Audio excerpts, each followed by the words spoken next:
¿Qué tal? Saludos. Continúo con la lectura del libro El hombre moderno de Alfredo Sainz. En este episodio voy a compartir la urbe macrocéfala. Así que bueno, si no escuchaste los episodios anteriores, los tienes acá mismo y te recomiendo que los escuches primero. Bueno, empezamos. En buena parte el hombre de hoy es un hombre modelado por el espíritu de la ciudad. Parece, pues, oportuno analizar lo que es la ciudad moderna y su influencia sobre el que la habita. Hasta hace poco más de un siglo, la mayor parte de la gente vivía en el campo. Hoy emergen en todo el mundo ciudades inmensas. Ya sabemos lo que decía Platón sobre la necesidad de que las ciudades fuesen humanas, a la medida del hombre, haciendo posible el conocimiento mutuo de los ciudadanos, así como la consiguiente amistad, base de la política. También Santo Tomás se refirió a la convivencia de establecer ciudades por la necesidad que tenemos de vivir con otros. Ningún hombre es autosuficiente, sino que depende de la ayuda de los demás, especialmente en los momentos de indigencia y desamparo.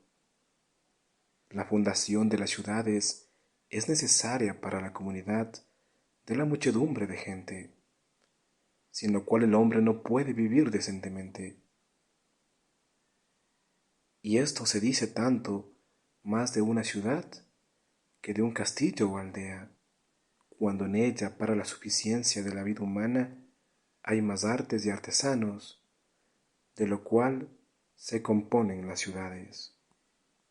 Las primeras ciudades fueron pequeñas, en estrecha comunión con el paisaje y el campo circundante. Su habitante conocía casi a todos aquellos con quienes se encontraba, multiplicándose así las interrelaciones personales. No sucede así con la gran ciudad moderna, la macrociudad. Estas urbes estructuradas con la mente cartesiana, con espíritu de geometría, han terminado con las calles sinuosas, poéticas y humanas, tan propias de las ciudades antiguas, supliéndolas por avenidas y diagonales que se entrecruzan en ángulo recto, todas iguales e intercambiables, con la intención de ahorrar espacio. Entre nosotros, un ejemplo clásico es el de la ciudad de La Plata, trazada con escuadra y compás, y cuyas calles no tienen nombres sino números. Desde el punto de vista del tránsito ciudadano, dicha planificación contribuye, por cierto, al ahorro de tiempo, según aquel adagio, el tiempo es oro. Pero, socialmente hablando, despersonalizan por lo anónimo, impidiendo todo verdadero protagonismo humano. Un escritor argentino, Enrique del Acebo Ibáñez, ha escrito recientemente un interesante libro sobre este tema bajo el título de Sociología de la Ciudad Occidental. Tomaremos de allí algunas reflexiones. Las ciudades macrocéfalas, poco menos que ciudades-estados, como por ejemplo Buenos Aires o México DF, constituyen un verdadero atentado contra lo humano. Es cierto que algunos arquitectos como Antonio Gaudí han procurado introducir en los edificios de algunas urbes gigantescas las sinuosidades propias de la naturaleza, pero a la postre la ciudad siempre acaba por dominar y cerrarse sobre su obstinada geometría. Cuando Spengler calificaba al habitante de la urbe cual nuevo nómada, lo que quería poner de relieve era su pérdida de todo vínculo con los valores humanos y patrióticos. El hombre civilizado, el nómada intelectual, es otra vez una patria integral. Dice, henos aquí de nuevo con el tema del desarraigo a que anteriormente nos hemos referido. Este, entre comillas, nomadismo queda simbolizado en la incapacidad de aquerenciamiento que caracteriza al hombre moderno. Para Max Picard, la casa del que vive, cual un fugitivo, en permanente huida que no puede detener, no es casa, sino máquina, habitación. Señala a Sebo Ibáñez que el ciudadano moderno, de un ser que, entre comillas, habita, se va convirtiendo gradualmente en alguien que simplemente ocupa un determinado espacio donde, en un ambiente de afonía social, se vuelve prácticamente incapaz de dialogar. Ello no deja de ser preocupante, ya que, como sostiene Mr. Leach, si la idea de patria ha de ser sentida como un vínculo positivo, deberá el entorno hablar al hombre, deberá existir siempre alguien que se comunique con él. Así es como desde niño aprende el lenguaje de ese territorio. Un sociólogo alemán, Jorge Simmel, alude a un detalle curioso, y es la influencia que tienen los medios de transporte público en la insularidad a que nos estamos refiriendo. Antes de que en el siglo XIX surgiesen los ómnibus, ferrocarriles y tranvías, los hombres no se hallaban nunca en situación de estar mirándose mutuamente minutos y horas sin hablar. Las comunicaciones modernas hacen que la mayor parte de las relaciones sensibles entabladas entre los hombres queden confiadas, cada vez en mayor escala, exclusivamente al sentido de la vista. Algo semejante podría decirse acerca del influjo que ejercen las fábricas de la gran ciudad y su producción en serie sobre el obrero, a diferencia de lo que sucedía en las ciudades menores y antiguas aldeas, con sus asociaciones gremiales y artesanales, en que el contacto de tipo personal era predominante. El obrero de ahora entra en los modernos talleres de fábricas, donde se topa con incontables personas a las que solo ve, pero no oye. La vista suele captar lo más general, mientras que el oído nos permite adentrarnos en particularidades, ya que es este el último sentido que mejor transmite los diversos estados de ánimo variables de un individuo a otro. Ya en el siglo pasado, Tocqueville había observado este tipo de fenómenos, así como sus negativas consecuencias para la salud del cuerpo social. En su conocida obra, La democracia en América, se sorprende del número incontable de personas indiferenciadas entre sí, que sólo se esfuerzan por gozar de placeres mezquinos y miserables. Como cada uno de ellos vive aparte, cada uno es un extraño al destino de todo el resto. Sus hijos y sus amigos privados constituyen para ellos el conjunto de la humanidad, por lo que hace al resto de sus conciudadanos. Está próximo a ellos, pero no los ve, los toca, pero no los siente, solo existe en sí mismo y para sí mismo, y si todavía le queda su parentela, puede decirse que, en cualquier caso, ha perdido su país. Se confirma así lo que decía Siaka sobre aquel pavoroso sentimiento de la soledad en compañía, la más insoportable de las soledades.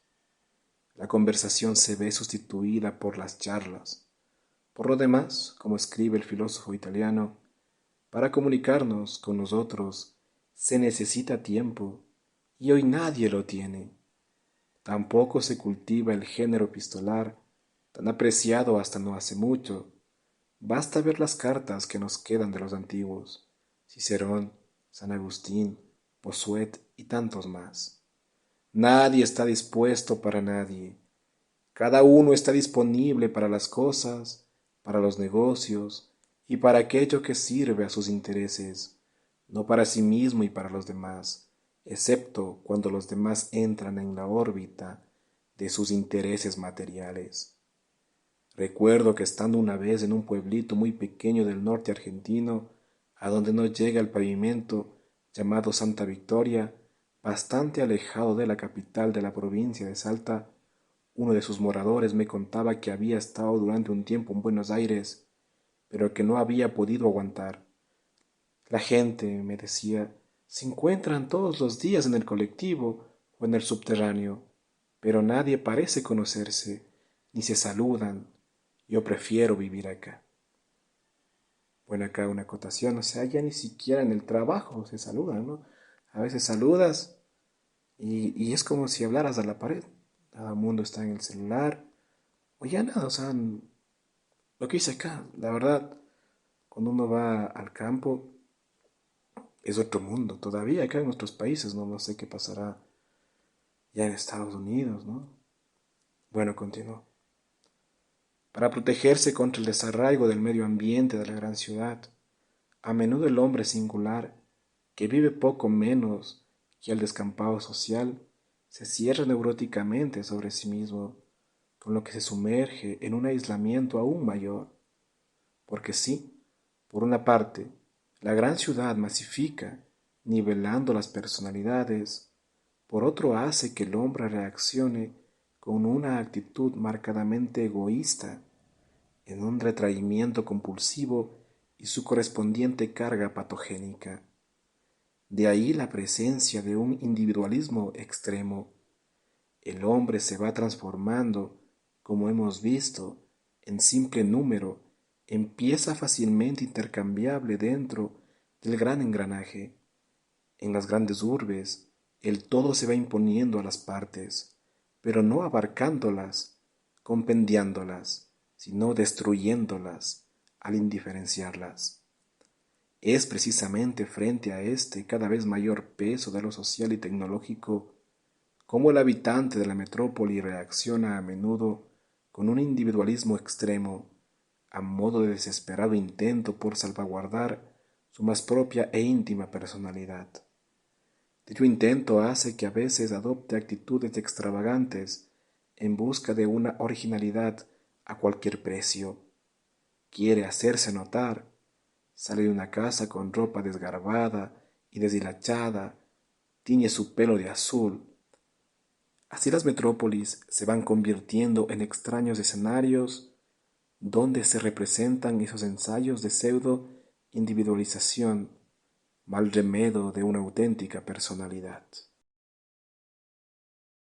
Refiriéndose Marcuse a las condiciones de aglomeración, estrepitosidad y pérdida de la privacidad en la sociedad de masas, tras señalar que la necesidad de tranquilidad, intimidad, independencia, iniciativa y algunos espacios abiertos no es un capricho o un lujo, sino que constituye una auténtica necesidad biológica. Agrega que la sociedad de masas ha efectuado una hipersocialización ante la que el individuo reacciona con todo tipo de frustraciones, represiones, agresiones y miedos que se resuelven pronto en auténticas neurosis. Creo que de esto todos tenemos experiencia. Basta caminar por las calles de Buenos Aires para advertir la generalización del nerviosismo y de la tensión, lo que no es observable en los rostros de los que viven en ciudades pequeñas o en áreas rurales, donde el ritmo de la vida es menos vertiginoso, más regular y tradicional. Lo más preocupante es que este proceso parece irse agravando con el tiempo. En la misma ciudad hipertrofiada queda algún residuo de humanidad, pero lo que hoy se denomina la conurbanización, merced a la cual la urbe macrocéfala se sigue expandiendo indefinidamente por estrictos criterios de eficiencia y acumulación, es un fenómeno mucho peor. Se habla ya de ciudad mundial, la aldea global, de la total urbanización del planeta, de modo que prácticamente una única ciudad-mundo cubre la superficie útil de la Tierra. Ya lo había preanunciado Christopher Dawson. Se aproxima el momento en que todas las ciudades se conviertan en una sola, una Babilonia que imprima un sello en la mente de cada hombre y mujer e imponga las mismas normas de conducta en todas las ciudades humanas. Una ciudad semejante acabaría por desquiciar del todo al hombre. En un espacio de este tipo, cerrado y sobredimensionado a una escala prácticamente inimaginable, el hastío encontraría inmejorable ámbito de desarrollo, dificultándose toda interrelación hombre-espacio de carácter creativo. Y bueno, con esto llego al final de este episodio. En el próximo estaré compartiendo la técnica deshumanizante y el economismo. Así que bueno, si te gustó esta información, compártela, suscríbete, dale me gusta al episodio. De igual manera, en la descripción tienes un enlace por si quieres apoyar al canal.